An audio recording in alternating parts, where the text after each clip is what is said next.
Okay, today we're joined by Paul Keursten, who is CEO of Workshop 17, and we are going to discuss well-designed workplace that can shape the way that we think, create, and collaborate. Hi, Paul. How are you? I'm well, Puleng. How are you? I'm fine. Do you still bake? I do. I didn't bake today, but I still bake, yes. Oh my goodness, how do you become a CEO of such a big space? And I know you guys have different branches, Workshop 17, and still get time to bake. Do you know, for me to bake, I'll have to dream about it, write it down, try it a couple of times, and then eventually come up with something that I can serve to people. Well, I like to take a risk, so I just bake something new, and usually it comes out okay. Some are a little bit better than the others, to be honest, but usually it's very tasty, and it's also sometimes relaxing to bake and to create something instead of buy something. Um, as an entrepreneur, you're also used to creating things and doing things Yeah, yourself. yeah, But also hosting makes a difference. If you have guests over and it's something of your own making, it's different than something that you bought. It yeah, shows attention, it shows care, and I think that's actually what we need in the workplace. So yeah.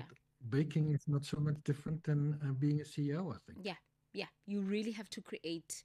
You need to bring your vision to life. So, Paul, tell us about Workshop 17 for people that don't know what it is. What is it, and where are you in South Africa? Good. Workshop 17 is a serviced and flexible workspace provider. We provide anything from co-working open office space to your dedicated headquarters, but it's fully serviced. It has different kind of spaces, anything from a cafe that every member can use, outside spaces, meeting rooms. You can come to Work 17 just to book a meeting. You don't need to be a member or a tenant.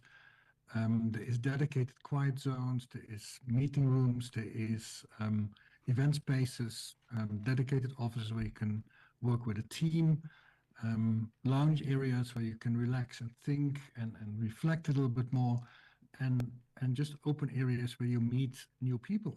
Because I think that's an important part of being at work, to choose the environment that suits you at any given moment, but also to be inspired a little bit and certainly to live. And you spoke just about Monday's work again, the weekend ends. And it's almost like life ends and work begins, which is a bit of a strange concept because we can't only live outside of the working hours. I strongly believe, and what we try to do at Workshop 17 is to create an environment where you feel alive, where you feel welcome, where you feel comfortable, where you can do the best you can do, but also feel as a person and not just a job holder or a role player, which is important because we spend so much time of it every week of the daylight time at work. It can't be that you only live and feel well outside of those hours. We need to create environments for people where at the workplace they feel good, they feel alive, they feel they can do the best they can do, but also enjoy it because any day that you spend is a day that you live and it's a gift. So let's do that in work as well as outside of work. Yeah. I mean, look, accommodating different people from, variety of sectors in one space, it's not really clear cut, but then I believe there is a middle ground for everyone that's willing, that's looking to create a space where people can be able to execute tasks, meet their deadlines, make fresh new relationships that will contribute to their profession, and be able to really exist in an environment where they can, because I believe every workspace sees potential in an individual that's got a gift that they can contribute to the organization. We all bring something to the table. However, the environment that we work in can contribute to us being drained, uninspired, overwhelmed, heavy, and sometimes just not even wanting to be there. Let's be superficial and talk about how a workplace that is well thought of, well designed, well put together, well lit, and spaced out can be able to inspire creativity. Yes, I think that that's an important topic you raise. We have 14 different locations across South Africa and Mauritius at the moment. And I think you raised two elements. One is how the workspace looks and how it feels. And One thing I noticed, if you go to any office in any country almost, you get greeted hardly, and you meet someone of security who Mm. checks if you're allowed in. And that's already something where it starts. If you come into a workspace, in our workspaces, you come into a cafe and you meet a host, not a security person. And it's not the security person at fault. It's about the concept of what we look at as a workplace. And we at Workshop 17, we think a workspace is a hospitality space. We host people, we welcome people, and people need a sense of belonging if they go to work. So you want to belong to something. So our hosts know every member. They know if there's something happening in the weekend, if there was a birthday, they know how their business is doing. So you really feel it's a space. Our baristas, they know your coffee before you order it. I don't know if our listeners saw sometimes the comedy series Cheers, which used to air quite some time ago. So I'm sharing my age here a little bit. But Cheers was shot in a cafe in Chicago, and it has the tagline, "It's the place where everybody knows your name." And I think that's what people deserve. You spoke about sometimes don't want to be there. It's because you don't feel recognized. That's the one element. So it's the element of the people to be recognized, to be known, to belong to a community. The second element that you touched on is how the space looks and feels. So with our design team led by Nisha van Hoven, is we spend a lot of effort to not make it just look good, but make it feel good. And we feel good when the acoustic is right, when the lighting is right, when there's fresh air, when there is space to move, when you don't feel like sitting in a cubicle or a factory feel, where you almost feel like this is a home for work. It comes to colors, what kind of colors we use. It's warm colors, background colors, colors that make you feel comfortable. It's creating lounge meeting rooms because not every meeting room needs to be at a table and a screen. So when you sit and relax, it becomes a different conversation. So it's about creating a landscape for work instead of a desk and a chair, where an individual feels I have choice. And we know everything. Everyone knows that if you feel better when you feel you have a choice, when you feel you can influence, you feel you have agency, that you can influence what you do, how you do it, and where you do it. And I think we need to create work environments where people have that choice and not be confined to one place or one community. Even with us, if you remember, you can go in Cape Town, Joburg, you can go to Belito, you come in and you can work there. It's the workspace becomes then a much wider environment. Just the last element I want to highlight is the diversity that you spoke about in the beginning. It's what is really inspiring people is meeting a new person, having a new insight that you didn't expect to do. So one of our big inspirations and is about how do you create an environment for innovation? And it's the work of Stephen Johnson, who wrote a book called Where Good Ideas Come From. And innovation and creativity is so key in our current work environment. But it only happens when you have new insights, when you meet new people, when you meet someone next to you ordering a coffee and say, hey, that's interesting, can I have a chat with you? And it could be in a very different profession, it could be from a different company. That kind of things, those accidental meetings that can inspire, open a door for you, that is what a workplace should offer. That's why you come to work instead of forcing people to work, inviting people to a place where they love going to, even if it means taking and sitting in traffic for 45 minutes. We need to make, as companies, we need to make it worthwhile for people to do that, to take that time to come to work, not by force, but by invitation, by hospitality, by inspiration, by giving a space that is really, really beautiful. Because I think that's what we owe to people.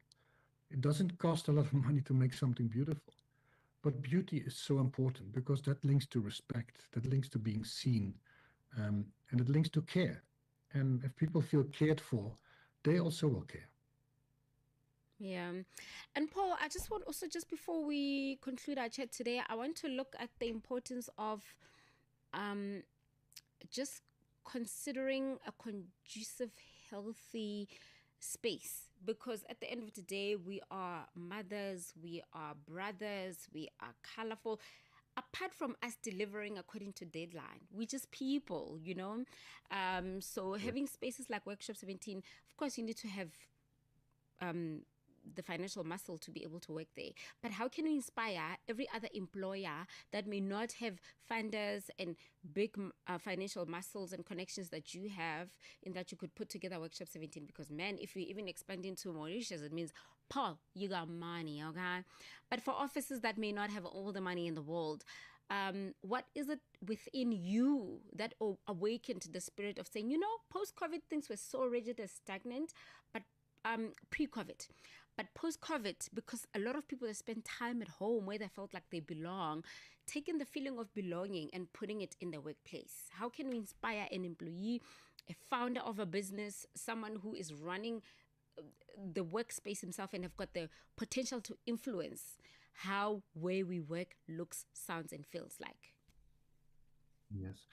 I want to dispel a myth that it costs money, that it's It doesn't expensive. cost money. It costs money, but it's not more expensive than creating your normal workspace. It's really about, where I ended my previous call, is about care. It's about seeing people first and not just functionality. Allowing people to sometimes breathe and have fresh air, creating a bit of open space where people can sit comfortably. That doesn't need to be expensive. Yes, it can be, and it can be beautiful without spending huge sums of money. If you look at people's homes, they can be rich homes, they can be poor homes, and any spectrum of finance. But sometimes a wealthy home doesn't feel warm and cozy, while a cheaper home does. And it's just a difference of approach. A home can feel a home at any budget, as long as you think about people first instead of just this person has this role, this person has this job, they must just produce and they must live outside of work. It's really about seeing the people and caring for the people in our company or in that visit us. Say, what can I do to make them feel comfortable, to make them feel valued? Because that's a mutual agreement. That's if you feel valued, if you feel cared for, you also care for the environment that you work. And together you make it better. It's the person who designs it, it's the boss of the company. But if you show that to your staff, they will contribute. They can also say what we would like. We would love to have a space for a break to actually play. We have a company now in our location that works 24/7 and has rotating staff on schedules.